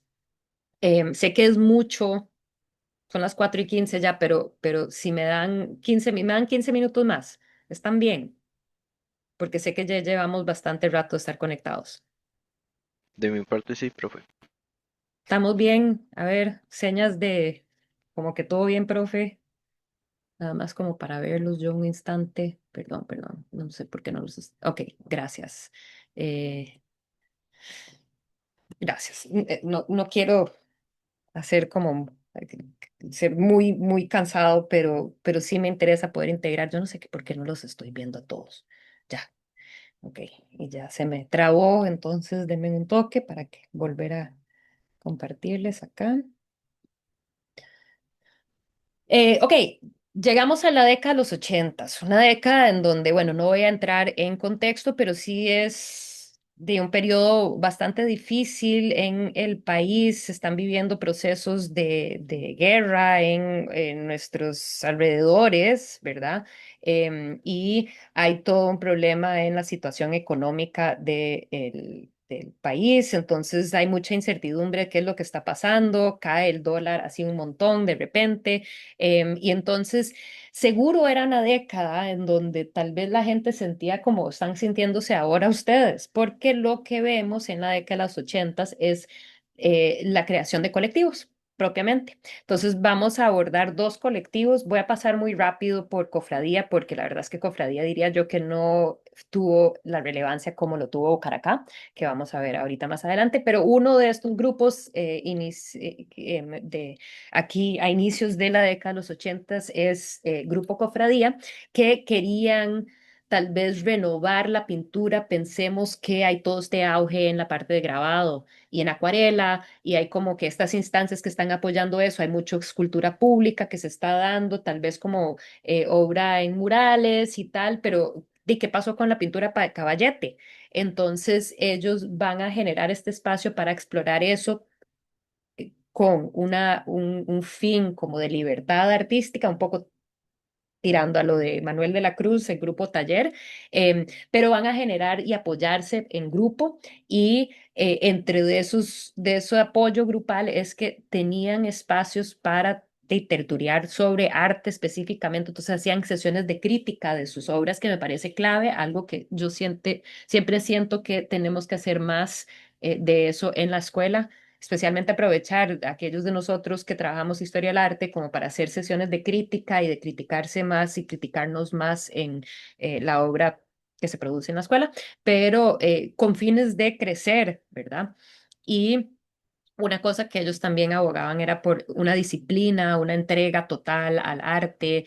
Entonces, aquí eso como de dedicarse plenamente, tal vez porque se había generado de cierto modo algún tipo de artista o esa noción de artista más bohemio, tal vez, y entonces como que un poco más dejado o echado, y entonces estos artistas son muy serios en sus búsquedas.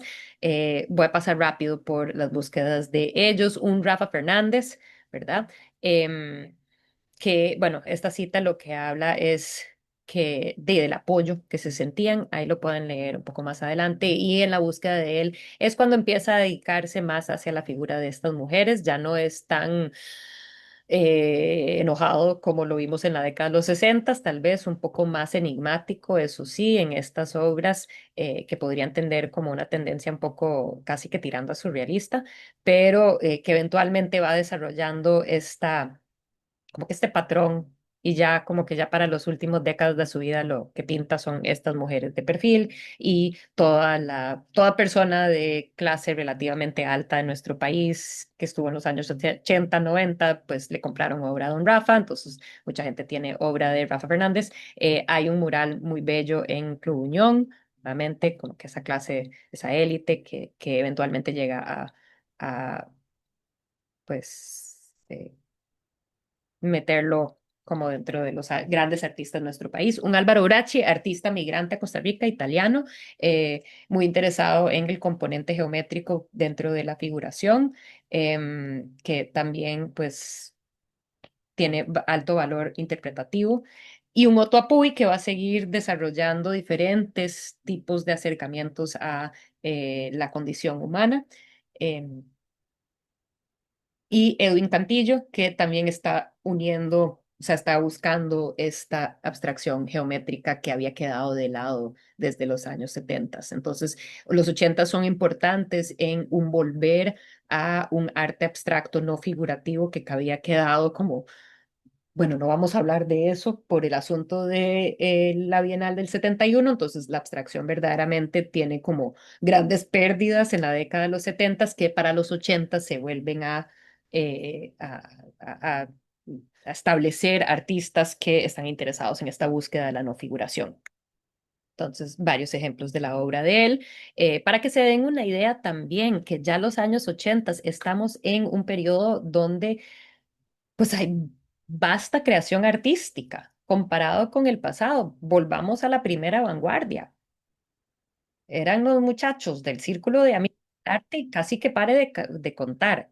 Ahora tenemos artistas que están produciendo un montón de diferentes cosas y hay diferentes espacios que los están apoyando, galerías que están surgiendo, qué sé yo, la galería de del Centro Cultural Norteamericano tiene galería, el Teatro Nacional tiene varias galerías, ¿verdad? Y entonces hay una efervescencia que tal vez, obviamente, podría siempre crecer y ofrecer aún más espacios, pero los ochentas es un buen momento para ser artista.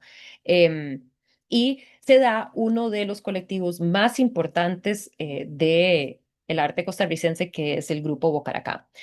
Tal vez lo han escuchado más porque el semestre pasado le di como mucha pelota a Bocaracá, hubo un encuentro Bocaracá, trabajamos con Florencia Urbina en museología, quien es una de las integrantes principales de Bocaracá, y pues parecido a la situación de Felo García, un poco bajo la instancia de una cabeza que dice, hey, maes, juntémonos, es que se da este colectivo. Entonces, Luis Chacón, que desafortunadamente el año pasado murió, otra figura sumamente importante para las artes costarricenses. Don Luis Chacón era en ese momento el curador del Museo de Arte Costarricense y él había tenido también cierta injerencia en la curaduría de espacios como el Centro Cultural Norteamericano, y él había estado trabajando con esta serie de artistas y les dice, hey, maes, juntémonos y hagamos colectivo.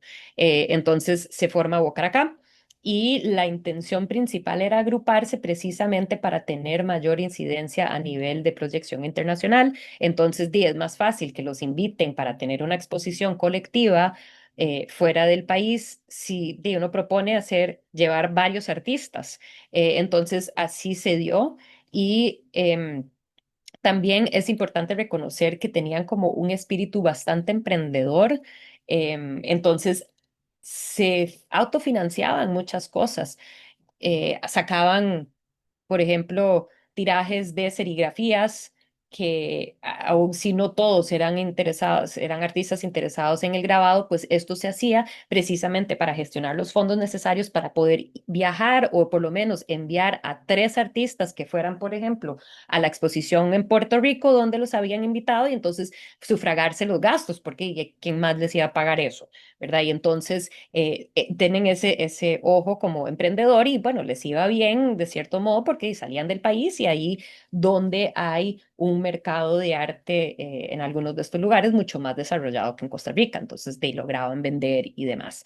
Em, Algo que caracteriza a Bocaracá es tanto materiales tradicionales, así como una experimentación con materiales como veremos ahorita. Entonces, esta foto nada más como, bueno, uno, para que se den cuenta qué tan beneficioso es tener toda una serie de exposiciones, más allá de que todos ellos estaban también gestionándose como artistas individuales, en algunos casos, tener todas estas exposiciones colectivas, ¿verdad? Y trabajar hacia eso y tener hacia una dirección, digamos, trabajar hacia una dirección. Eso por un lado, pero también algo que se da a entender y que quedó muy palpable el semestre pasado cuando hice un conversatorio con ellos en el Museo de Arte y Diseño, em, viera todo el evento, las exposiciones de ellos. Todo el mundo iba, era un fiestón, ¿verdad? Y entonces la pasaban bien, recaudaban plata entre ellos para tener guaro, o sea, para tener vino y disfrutar y hacer la fiesta y la pasaban bien, como nos da a entender estas fotos, ¿verdad? Por eso las fotos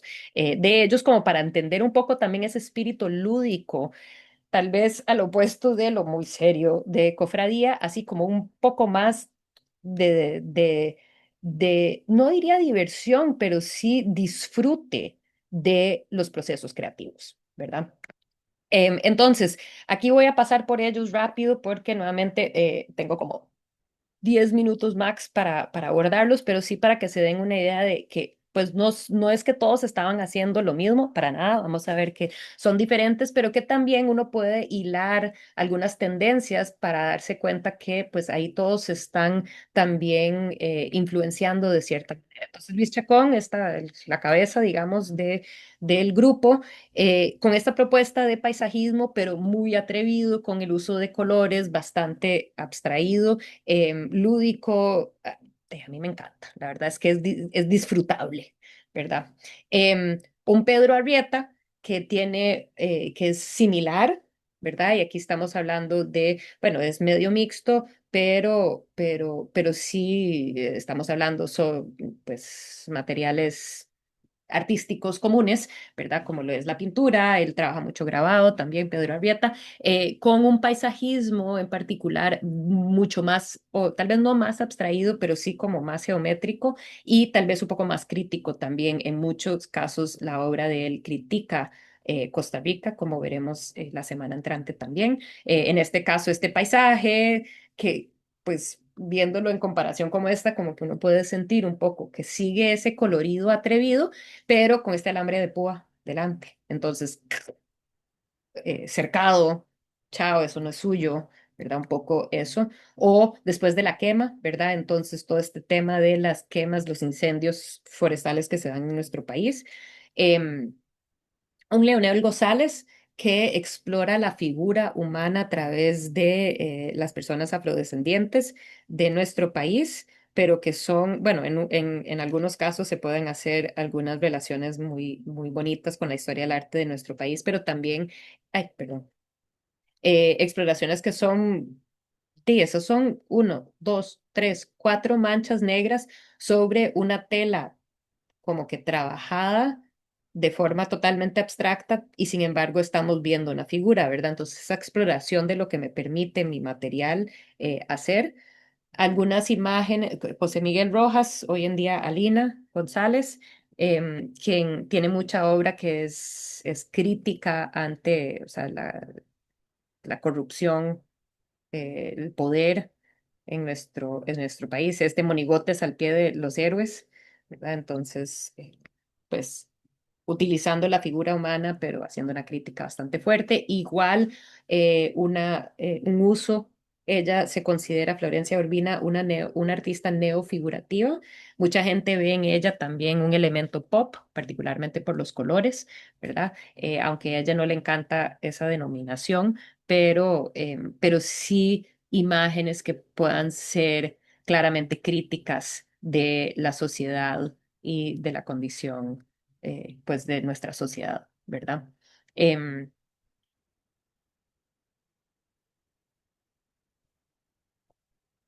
un Roberto Lizano que de cierto modo se está haciendo una neofiguración, pero está explorando otros materiales, ¿verdad? Y otras cosas que pueden ser parte de la obra artística a partir de los medios que está utilizando o la superficie. Entonces le fascinaba trabajar con todo tipo de materiales, como un tipo de arte povera nuestra, y que lo que a él le parecía chivísima era estas cajas que se encontraba tiradas en la calle. Empezó con esto en Nueva York porque uno pobre en Nueva York, ¿verdad? Que iba a tener plata para estar comprando materiales artísticos, encontraba estas cajas en la calle, pero lo que le interesaba era ver de que era tal vez un producto que tenía varios sellos de por dónde había pasado, ¿verdad? Y entonces podría ser, qué sé yo, un producto de comida. Producido en algún lugar en Asia, pero que pasó por tal vez por Alemania antes de llegar a Nueva York. ¿Verdad? Y entonces todo ese movimiento de la globalización y entonces cómo podemos integrar eso dentro de lo que se está comentando dentro de la obra. Entonces una exploración de lo que pueden ser los materiales artísticos y cómo esos materiales pueden aportar a la misma contemplación que podemos tener o interpretación que podemos tener de ellas. Y también pues por un lado es bastante lúdico en mi mundo, o sea, mi manera de percibirlo en este sentido y con esta obra se me asemeja mucho a un Luis Chacón, pero aquí con esta exploración del cartón mismo, entonces aquí pueden ver atrás cómo él trabaja este cartón con estos espirales que corta y entonces se convierte en una pieza tridimensional. A partir de cajas de cartón, ¿verdad? Y entonces, sí, es pues también jugando con los límites de las categorías artísticas. Eso es cultura, es pintura. Está usando además muchos de estos es lápiz, ¿verdad? Lápices de color, está trabajando con eso, entonces eh, haciendo que cualquier cosa sea utilizable para la creación artística, como es el caso de estos collage o ensamblajes que él hacía con cosas que él recogía. Tanto esto que estamos viendo acá, que son pedacitos o retazos de madera recogidas, recolectadas las casas viejas que derrumbaban en San José y que iba a recolectar estos pedacitos y los hacían esto collage, hasta también rejuntar basura en la playa de Montezuma, donde viajaba mucho con Mario Mafioli y Fabio Herrera en su tiempo y recolectaba basura y a partir de eso hacía arte. Perdón que no les traigo ejemplo de eso. Em, Voy a seguir. Un Otón Solís, que lo vamos a ver nuevamente la semana entrante, un artista sumamente fuerte que se le debe también un homenaje importante, que siento yo que Charita, o sea, Don Otto no es tan viejito como para darle chance a que estos señores que son un poquito más viejitos les hubieran dado el premio, pero bueno, Otón Solís, un señor altamente sensible que aquí está haciendo una fuerte crítica ante la situación que se estaba viviendo. En este caso se llama Homenaje a Monseñor Romero y es utilizando materiales básicamente encontrados. Ahí pueden ver que hay como cartón, este amarre que es del hábito de un fraile, ¿verdad? Porque es un homenaje al Monseñor Romero, quien era esta figura eclesiástica, o sea, era un padre en El Salvador que apoyaba mucho especialmente a las comunidades indígenas durante la guerra civil allá en El Salvador y que pues literalmente entran y lo matan eh, dando misa un día enfrente de todo el mundo. Y entonces, pues, un homenaje a él, pero vemos como la exploración material que estábamos viendo acá con un Roberto Lizano, pues se aplica también en algunas obras que son tal vez mucho más conceptuales. Em, y bueno, como les decía, vuelve también la abstracción o la no figuración. En algunos casos puede hacer que esté inspirado en cosas de la realidad, como es el caso de este grabado de Otón Solís con arado de fuego, pero vemos también como la reivindicación del arte no figurativo, muy juguetón de un Mario Mafioli. Podemos ver, ojo, las dimensiones de esta obra. Es tan grande que cuesta poderla exhibir porque como la tienen guardada en el museo del acopio está abajo y como que poderla sacar es muy difícil, entonces no la exhiben mucho. Igual como, perdón, esta obra de Fabio Herrera, que también es del Museo de Arte y Diseño Contemporáneos. Ellos siguen siendo pareja, habían sido pareja desde ese entonces y son altamente productivos, prolíficos en la creación y la venta de su obra, les va bien, pero con Fabio también estas búsquedas podemos ver como que con estos materiales encontrados, entonces tenían esta fascinación por todas estas casas que estaban botando en ese tiempo en San José y entonces recolectaban puertas viejas y él está pintando sobre y muy gestual sobre estas puertas, entonces un poco entender como que esta apertura y libertad y disfrute de la creación artística que se está viviendo y que se requiere de este colectivo para sentirse apoyado en eso. Y las últimas dos que quería enseñarles, Ana Isabel Martén, una artista que trabaja como tipo de batik, con procesos así como de pues distintos, y que para ella es un proceso muy espiritual, entonces ella como que entra en trance más o menos para hacer sus creaciones, es una cuestión como muy zen para ella y que ella, interesantemente, lo que ha dicho es que de como tal vez no le han dado todavía tanta pelota, aunque sigue produciendo arte, pero nadie la ha estudiado como a fondo, es que ella misma no ha visto su propia obra, porque nadie, eso fue lo que comentaba el año pasado, que nadie como que la ha vuelto a ver como para analizar de qué manera podemos entender su producción artista. Entonces dice como que ella creó y ya, aunque pueda que ella vea, no lo ha vuelto a ver. Entonces, bueno, una deuda que tenemos con Ana Isabel Martén. Em, y de último, la última que les traigo es Paulina Ortiz, que trabaja con textil. Entonces, nuevamente, y como que estos procesos de tejidos y tal, em, aquí este me parece muy interesante porque, bueno, está sobre un fondo que cuesta entender un poquito cuál es la obra en sí, em, pero imagínense que todo lo gris es la pared, ¿verdad? Entonces, qué interesante que la obra es el marco también, entonces un poco este juego con las categorías de las cosas. Exploraciones que artistas en otros contextos habían hecho décadas antes, pero que aquí no vemos artistas que están explorando ese tipo de cosas. Y también materiales, en el caso de ella, como que utilizar estas fibras orgánicas dentro de su obra con una lectura además crítica de la situación. El bosque que pronto no va a ser más.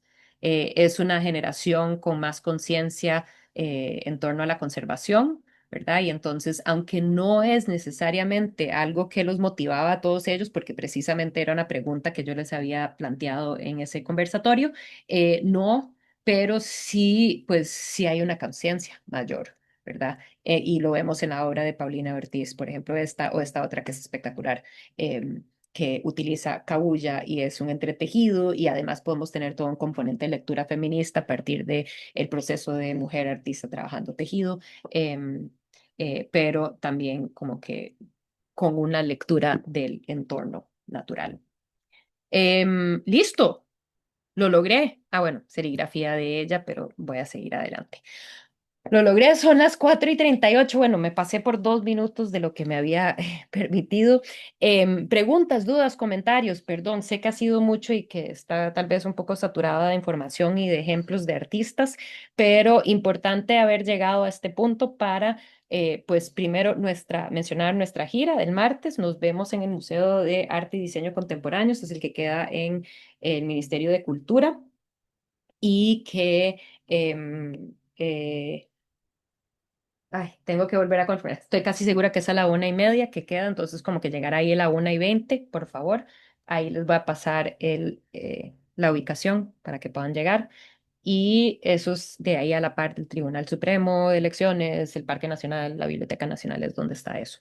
Nos vemos ahí enfrente, ahí los guardas nada más les decís que vienen al encuentro con la universidad. Y entonces eso para el martes. Eh, y lo otro es que quería aprovechar para asignarles el trabajo final para que lo vayan pensando. Entonces, el trabajo final puede ser de forma individual, lo pueden trabajar o de manera grupal con hasta 3 personas, por favor. Y la idea es que me encantaría que ustedes, pues, aporten a los aprendizajes de este curso abordando algún artista contemporáneo, y cuando hablo de contemporáneo estoy hablando de producción artística a partir de la década de los años 80. Entonces, de artistas de los años 80 en adelante o sea, la creación además artística de ellos es totalmente aceptable. Es una presentación oral, no hay que entregar un escrito. La obra seleccionada, esto sí, bueno, preferiblemente que se haya visto en un espacio expositivo, pero honestamente siento que hay muy poco tiempo, entonces honestamente no tienen que haberlo visto en un espacio expositivo. O sea, puede ser algún artista que conocieron en el pasado, en una exposición, o sea, que hayan visto, eso sí, importante que lo hayan visto en algún momento en persona, pero no tiene que ser algo que está ahorita exhibido. Espero que eso quede claro. Entonces, artistas que pues han exhibido es lo que ando buscando. Em, con el fin de evitar repeticiones, cada grupo o estudiante deberá registrar su selección, o sea, el artista y cuál va a ser la obra en particular, porque, perdón que no lo mencioné anteriormente, realizará una presentación oral con apoyo visual centrada en análisis profundo de una obra de arte específica de ese artista. Entonces, la idea es que nos van a presentar el artista, la artista y profundizar en el análisis de una obra. Obviamente pueden integrar más obras, pero tiene que sí haber un análisis profundo de una obra. Y yo pues ahí se escogen y yo les apruebo y ya. La idea es no repetir artistas, por favor. Se busca desarrollar habilidades de observación visual, investigación, análisis formal, temático, contextualización y reflexión crítica personal aplicadas al estudio del arte costarricense contemporáneo. Entonces, las presentaciones deben incluir una introducción, o sea, toda presentación debe de llevar una breve introducción al inicio que nos indique claramente qué es lo que van a estar abordando durante su presentación, cuál es el artista, cuál es la obra, cuál es una descripción inicial de ellos, así como nada más una pincelada por encimita para ubicarnos en el tiempo y el espacio. Y luego entrar, estas son las especificaciones de lo que debe de estar en el proyecto, pero siéntanse en la libertad de cambiar el orden. Eso está bien, no se preocupen. Lo que sí quiero es que haya una biografía lo más completa posible. A veces es difícil porque estos artistas son artistas emergentes y no cuentan necesariamente con mucha bibliografía publicada. Entonces, pues, pueda que sea un poquito difícil. Yo sugiero que traten de gestionar alguna entrevista. Si son emergentes, si tienen, por ejemplo, pónganse en contacto con ellos a través de su Instagram, por ejemplo, si son algunos que no tienen bibliografía. Si ya son artistas que están bien establecidos, pues habrá bibliografía y pueda que no los quieran molestar. Pero normalmente con artistas emergentes, pues a ellos les gusta pensar que alguien está poniéndoles atención, entonces muchas veces responden a través de Instagram o otros espacios de compartir. Y se busca saber un poco más sobre su vida en general, son ticos, a dónde nacieron, a dónde crecieron, su formación, son autodidactos, tienen una formación académica, cuáles han sido las influencias o ideas claves o preocupaciones recurrentes en su obra. Esto no tiene que ser algo que surge de bibliografía, ni siquiera de las palabras del artista mismo. Ustedes, por ejemplo, si es el caso de que no le responden nada y no encuentran casi nada publicado sobre el artista, pero bueno, ustedes también son personas capaces. Entonces, vean en su página web cuáles son las preocupaciones principales del artista, cuáles son las ideas claves que están trabajando. Ustedes mismos pueden generar ese análisis sin que alguien más lo haya dicho. Em, Mecenas que hayan tenido, si hayan tenido, o sea, si han tenido o instituciones que los hayan apoyado o que han exhibido en ciertas galerías o han recibido ciertas residencias, etcétera. Em, a ver, características generales de su producción artística es un poco, va de la mano con lo de influencias e ideas claves, o sea, aquí es un poco más, una cuestión más estilística, esto es como una cuestión un poco más temática. Em, y bueno, dentro de esta sección, o mientras están hablando del artista, con todo esto de las influencias, las preocupaciones, las características, hay que considerar que tienen que tener como ilustración, no es la obra que van a analizar a fondo, pero sí al menos 5 obras para darnos una idea de la creación artística de esta persona, mostrando su trayectoria, cambios que hayan tenido, influencias que tienen, giros en su práctica que se dieron, etcétera. Entonces, vimos el giro de un Rafa Fernández temprano en el taller, con esas figuras de las meninas todas grotescas, y un Rafa Fernández final. Entonces, bueno, ¿y cuáles son esos cambios que se han dado en la práctica artística? O si no hay cambios, bueno, ¿cuáles son algunas de esas ideas claves que trabajan, etcétera? Y luego está el análisis ya profundo de la obra en sí seleccionada. Entonces tienen que describir el componente formal, ¿verdad? Recuerden que tienen esa guía que yo les di, el anexo 2, ¿verdad? Entonces utilicen esa guía para generar ese análisis. El análisis temática de la obra, o sea, qué es el tema, cuál es la función, cuáles son los símbolos, las referencias, qué es el elemento narrativo, o sea, háblenos de la temática. La contextualización, o sea, cómo podemos contextualizar esta obra, cómo podemos entender esta obra dentro del contexto, del marco del cual se haya creado. Eso puede ser una cuestión, el contexto social, cultural, político, histórico, el contexto del arte costarricense contemporáneo, puede relacionarse con problemáticas actuales, locales o globales, ¿verdad? Puede ser que hayan artistas, qué sé yo, Don Otón Solís el semestre pasado tuvo una exposición con obras con una denuncia fuerte ante la situación de Gaza, ¿verdad? Entonces, ¿cuál es el contexto, ¿verdad? Y de último, una conclusión que consiste en una reflexión crítica sobre la obra, la impresión o perspectiva final que tiene el individuo o tienen como grupo sobre la obra después de haberlo analizado profundamente. ¿Qué significa? Bueno, tomar la información presentada e interpretarla bajo sus propios criterios, qué les llamó la atención, qué ideas se le han formado en la mente, o sea, todas esas preguntas son nada más detonadoras para que ustedes básicamente busquen tener una conclusión contundente. No es un resumen de lo que han dicho, sino que un mensaje final, ¿verdad? De su análisis de esta persona, artista y la obra que analizaron. Sí mencionar que toda obra integrada, o sea, las 5 obras que van a ilustrar y la obra que van a analizar, tienen que llevar toda la información de identificación, artista, título, técnica, materiales, fecha, dimensiones y colección. Obviamente, la colección es si pertenece a un museo, una galería, una colección, y bueno, obviamente muchos van a ser del mismo artista en su propia colección, si son emergentes, ¿verdad? Pueda que tengan esa obra todavía en casa o en taller. Porfa, traten de buscar imágenes que sean de mejor calidad posible, dimensiones en la diapositiva, en las dimensiones más grandes, especialmente porque voy a desconocer probablemente la gran mayoría de las piezas o muchas de las piezas, entonces las queremos ver. Incluyan detalles, por favor, eso es sumamente importante, que puedan hacer como acercamientos y puntos específicos que quieren enseñarnos. Y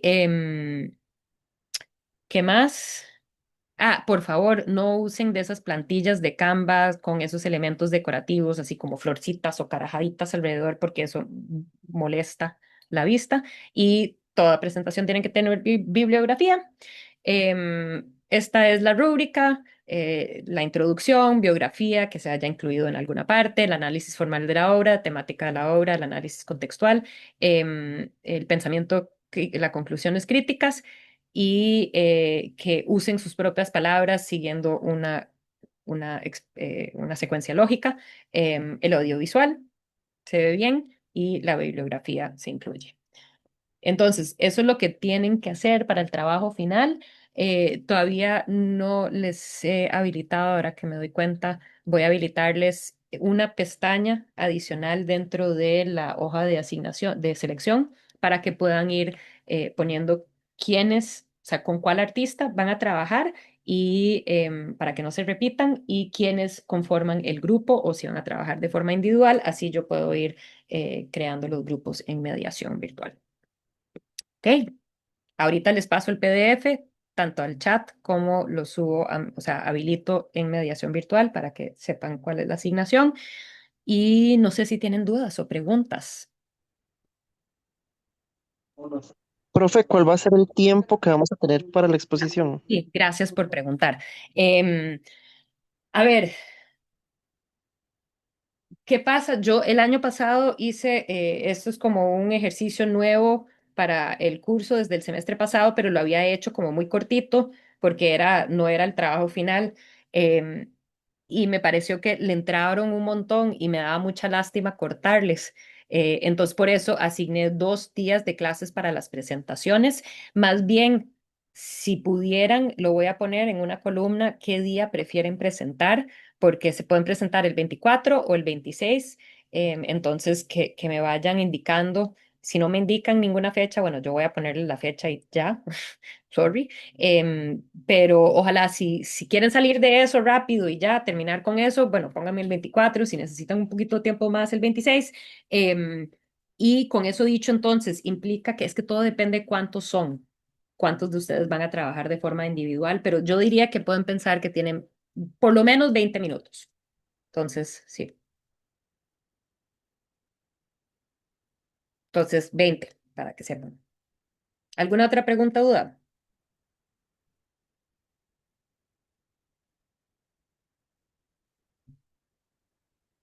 Ok, listo, chicos. Feliz fin de semana. Nos vemos el martes en el museo.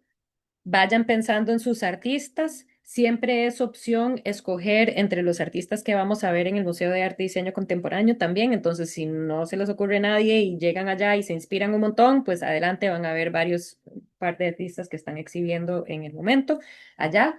Entonces, también es opción. Y nada, eso sería. Chao, cuídense. Yo me quedo aquí hasta el final si alguien necesita hablar conmigo y nos vemos el martes en el museo. Chao, chicos.